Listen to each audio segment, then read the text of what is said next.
Good evening, everybody. We're joined now by Paul Davis. It's the training session before the Lowestoft fixture. It's turning into a nice, interesting league campaign for us so far now, isn't it? Yeah, I suppose many teams could say that, couldn't they?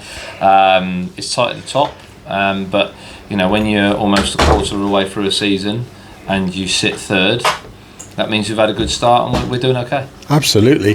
As I say, Lowestoft, the trawler boys coming into town, they got a nice little hefty trip to come down and visit us for sure. So do we take that into our advantage and go at them hell for leather straight off? Yeah, I don't think you can, to be honest, because they have more travels like this than clubs from the Midlands have travels their way, I suppose. Like when we travel there, it's sort of one of three, isn't it? But they probably have 10 or 12 trips like it a season, so they know how to prepare for them. And you know, we have to be better than we've been at home. You know, we've got 2 home games now coming up Saturday, Tuesday, so we need to be better than we've been at home. Our home record's not great.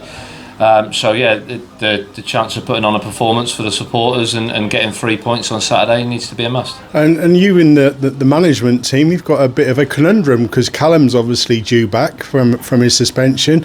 We got Stoz signed on last week and he came on and did really well as substitute at Biggleswade. So it's an interesting conundrum. Yeah, good conundrum though. Good conundrum for us to have. If it was the other way around and we only had sort of 8 good players and we were trying to chop and change and pick players, we wouldn't want to be in that position. So, you know, we've got a real good, strong squad. 17 fit first team players, and obviously Jamie Molyneux sees a surgeon today. So we'll find out the results of that. So yeah, we're strong. We like to be strong, and anyone can play, can't they? Oh, absolutely. Too right. And I just mentioned we had Jack Storer come back from Gibraltar making his 3rd debut for the Bards on Saturday. Had a place to play in the 2nd goal as well. Yeah.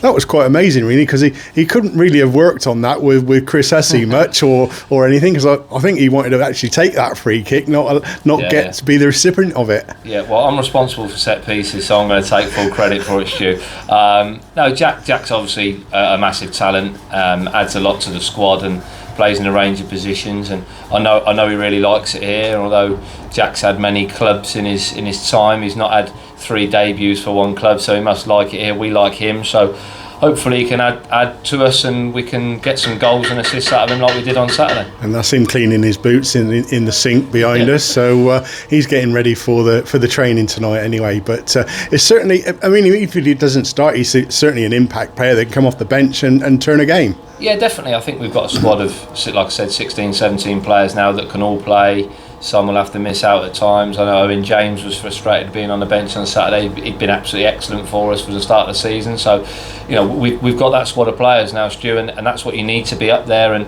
Jack adds to that, whether he plays, whether he comes on as an impact, you know, only time will tell, but I'm sure he'll feature in more games than he doesn't. Absolutely. Well, 2 big games coming up, like you say. We've got Saturday, Tuesday, Barwell on Tuesday, Lowestoft on Saturday.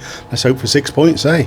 Yeah, 6 points and a bit of a break, you know, 10 days off. If we can get 13 games under our belt and sit third or above third in the league, that would be a nice little break for us. Cheers, buddy. Thank you very much.